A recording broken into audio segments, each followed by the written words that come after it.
ভাবতে পারেন এমন কিছু যুবক ছিল যারা ঘুমাতে গিয়ে দেখেছিল 309 বছর পরে। গল্প নয়, এটা কোরআনে উল্লেখিত বাস্তব ঘটনা। আলহামদুলিল্লাহিল্লাযী আনজালা আলা আবদিহিল কিতাবা ওয়া লাম ইয়াজআল লাহু ইওয়াজা। এক অত্যাচারী রোমান রাজা সবাইকে মূর্তি পূজায় বাধ্য করত, কিন্তু সাহসী কিছু যুবক ঘোষণা করলো আমাদের রব একজন, আল্লাহ। রাজা ফেরাস আদেশ দিল এদেরকে হত্যা করো। যান বাঁচাতে যুবকেরা পালালো জনশূন্য পাহাড়ের দিকে। পথে তারা পেল একটি গুহা। তারা বলল এখানে আশ্রয় নেই, আল্লাহ আমাদের জন্য পথ তৈরি করবেন।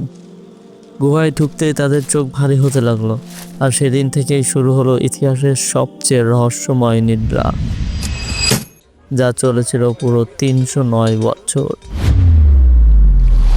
বাইরে শতাব্দী পাল্টাচ্ছে, রাজ্য উঠছে পড়ছে, কিন্তু গুহার ভেতরে তারা শান্ত ঘুমে। আল্লাহ তাদের দেহকে উল্টে দিচ্ছেন, রোদকে নিয়ন্ত্রণ করছেন এক অলৌকিক সুরক্ষায়। অবশেষে তারা জেগে উঠে ভাবলো হয়তো একদিন ঘুমালাম, কিন্তু পৃথিবী তখন বদলে গেছে মানুষ, ভাষা, সবকিছুই। একজন খাবার কিনতে শহরে গেলে সবাই বিস্মিত, কারণ তার হাতে ছিল শত শত বছর আগের পুরানো মুদ্রা।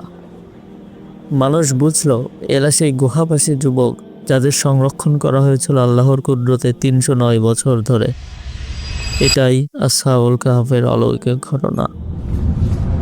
সত্য পথে যারা থাকেন আল্লাহ তাদের রক্ষা করেন এমনভাবে যা মানব সময়ের সব হিসাবকে হার মানায়। এই ছোট্ট ঘটনাটি যদি আপনাদের ভালো লেগে থাকে তাহলে কমেন্টে জানাবেন। এই ঘটনার উপরে বিস্তারিত একটি আলোচনা ইনশাল্লাহ করব।